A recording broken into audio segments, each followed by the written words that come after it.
Jeff Woody and the Brookville Bees will take the showdown to Henry County tonight to take on Martinsville. You can hear the game on ESPNSouthside.com. Coach Woody previewed the matchup with the Bulldogs, said what needs to go right, and more here on the Sports Buffet podcast.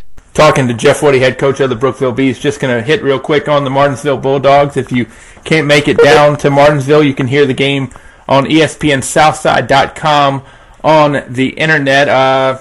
Game one, it's always, I think, even though you had the benefit game against Franklin County, you had the scrimmages against Gretna and Waynesboro, I think game one is always a little bit probably nerve-wracking for the coach. Talk about your emotions and your feelings going into this one.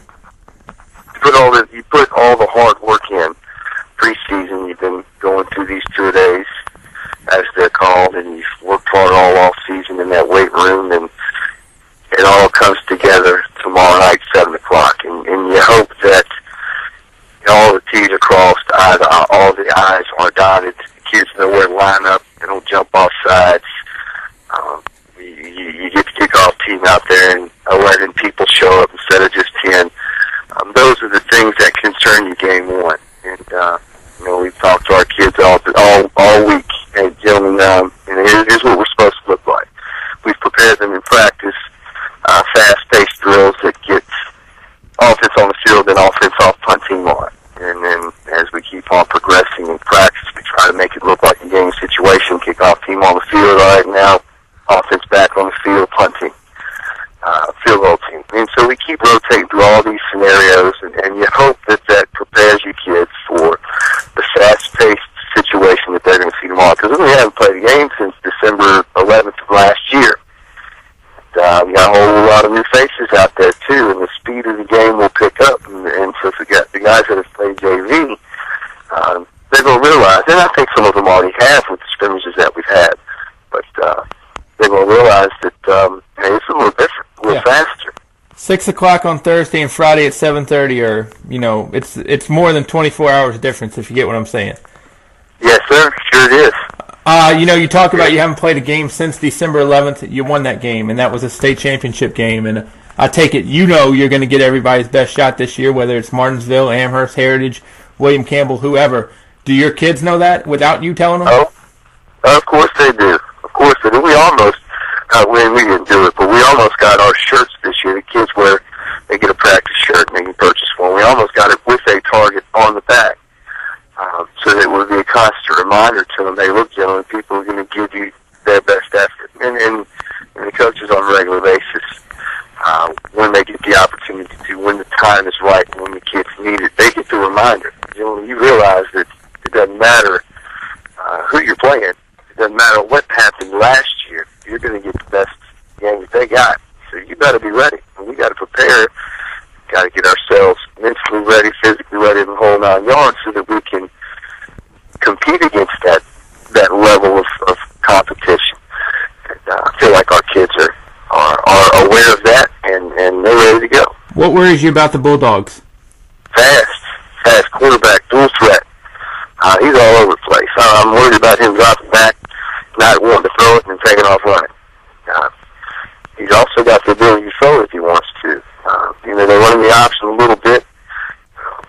And, obviously with that, you get your quarterback involved in the offensive game plan. So, quarterback's a man. They got some size, tight ends a man.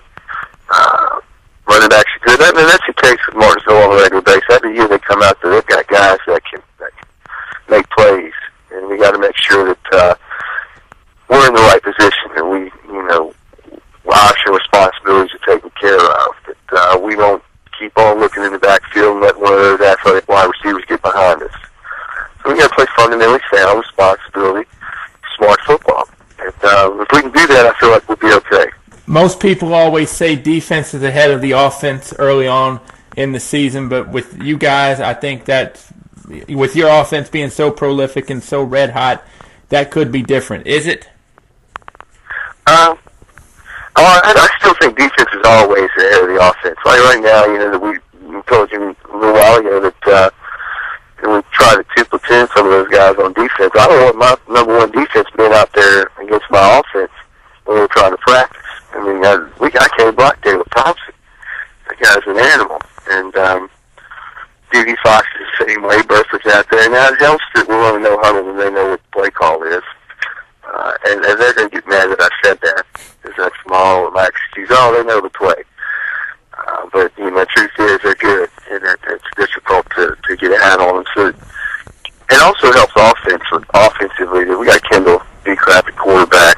He's so used to the system, and he can get people in the right place at the right time. I feel pretty good about how both have progressed, actually. Final question, it's the Bob Alvis special. Definitely best of luck against Martinsville, by the way, but give me one key on the offense, one key on the defense, and one key on special teams that gives Brookville a W on week 1. Offensively, we got to relax and execute. Game 1, everybody's got the jitters. Everybody wants to do well. Offensively, we got to think, and Kendall's going to be okay with that.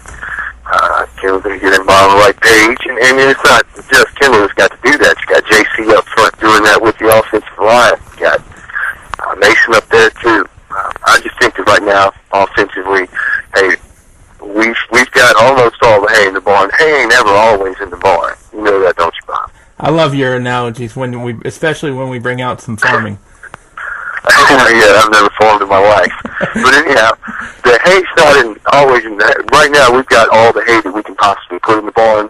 I mean, can't really put any more in there right now because game time's 7 o'clock. No practice until then. But just got to relax and execute. We got to stay composed. Got to make sure that we're focused. And I feel like we'll be ready to go. Defensively, we got to tackle. We got to tackle that quarterback. We got to play option responsibility football. We got to be on our P's and Q's out there, reading keys, being in the right place at the right time. But tackle, always tackle. And then in special teams, we got to change field possession. Gutierrez is going to be on top of his game. Plan on him kicking touchbacks for us, giving Martinsville a long field to drive, and then also if we need him to punt, so he can turn the field position on him as well that way. That's it, brother. That's all. Blocking and tackling. That's it. I should probably say that. Offensively, we got to block. Defensively, we got to tackle. But that wouldn't be as fun, would it? No, absolutely not. And you know what is fun, though? We get to do this, hopefully, every week. That's fun for me. You said it sounds good to me. You just give me a holler. I'm going to run out of answers, man. And people are going to get bored of it, and they ain't going to listen to your podcast no more, especially if I'm on. Well, you know what? Actually, you and Kevin Saunders are two of my most popular people. Isn't that a pair? I saw Kevin Saunders tonight. He always makes me laugh. And you can hang out with Kevin Saunders, and you can drink water the entire time you hang out with him and still wake up with a hangover the next morning. Boy, that sounds like it's time for a podcast right there with you and Kevin Saunders. But we'll have to.